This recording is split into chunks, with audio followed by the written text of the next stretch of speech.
if you've been one of those going weak in the knees because of arthritis, the bad news is that it's slowly emerging as one of the most common ailments in India, threatening to be another major lifestyle disease. So much so that doctors say it will soon take over diabetes.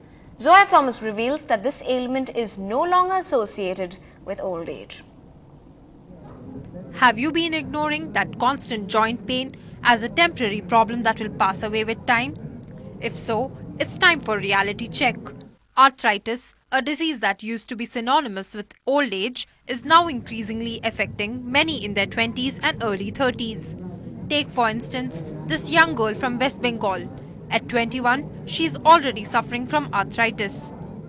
Problem है, दर्द होता है, दोनों पाँव में दर्द होता है, लेफ्ट और राइट दोनों पाँव में और नी से यहाँ तक बहुत पेन होता है. The World Health Organization estimates that 1 in 6 persons and 1 in 3 families are affected by this condition in India. Doctors say it is now more common in people who spend long hours in the office or lead a sedentary lifestyle, because the painful disease generally affects joints of hands, feet and knees of a person. It's more commonly we see these people, IT people coming to us with complaining of the pains more in the wrist and also in the small joints of the hands. There is increase, almost 25% increase in these people coming out with these kind of complaints.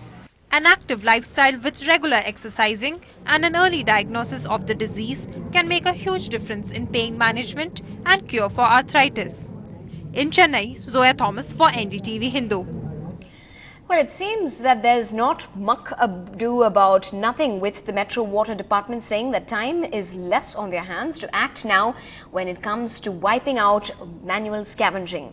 With the monsoons nearing, the images of bare-bodied boys and men entering manholes to clean the city's waste is still a sight on the streets, after the Municipal Administration Department and the Chennai Metro Water Department were rapped on their knuckles by the Madras High Court for contempt of court by not following its order. The Metro Water Department today told the Madras High Court that it would need another 4 weeks' time to submit a compliance report with reference to its 2009 order in the contempt petition for violation of its original order that bans entry of humans into sewages.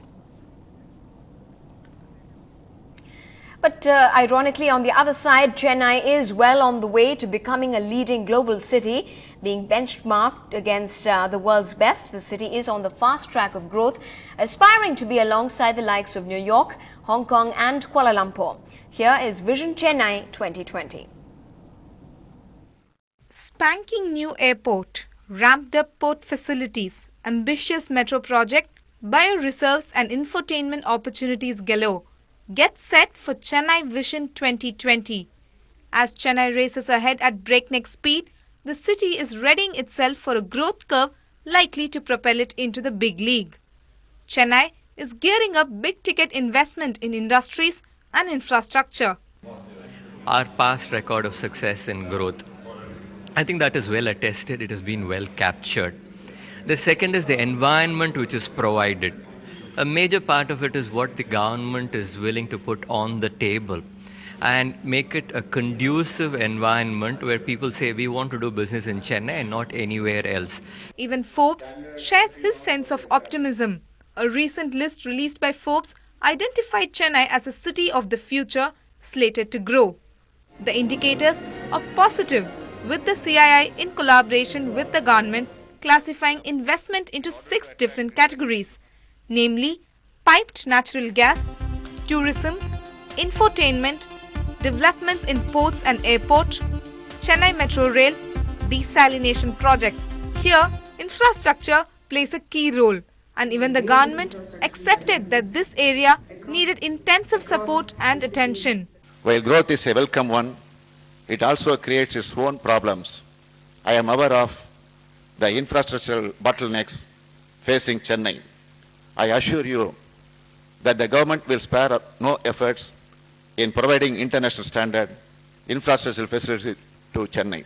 With a rich mix of industries and focus on infrastructure, experts believe that Chennai has set new standards of social and economic growth. In Chennai with reporter Ashmit Kumar, Lokpriya, NDTV Hindu. Now in more news from the state, a former DMK MLA who posed as an official from the Income Tax Department and conned a retired official of the Public Works Department was produced before the Saidapet court today. The magistrate remanded him under judicial custody for the next 2 weeks.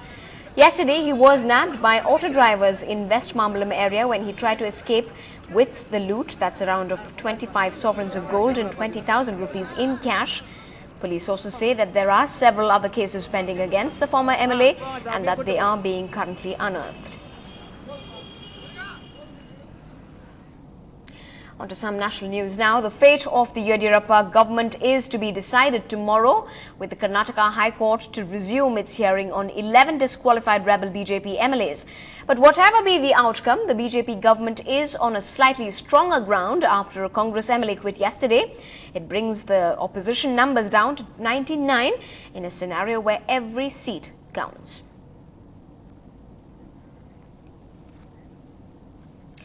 In very shocking news from Madhya Pradesh, a schoolgirl has been raped and set on fire in the state. A group of students had allegedly raped the girl, who is a class 12 student. They then went on to pour kerosene on her and set her on fire.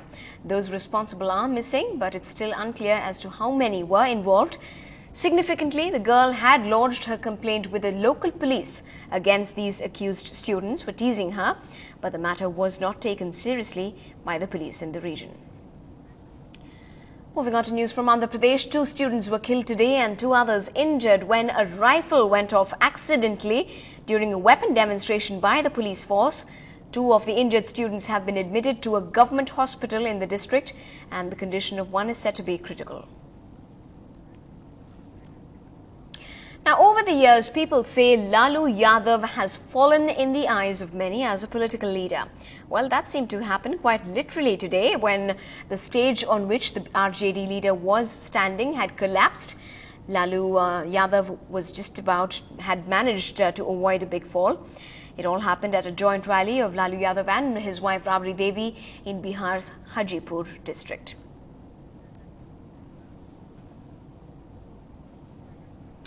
Well, a close shave there for Laluji. Still ahead on the bulletin, does the suburban cricketer's dream actually spell a bleak future for Tamil Nadu? We'll tell you on the other side.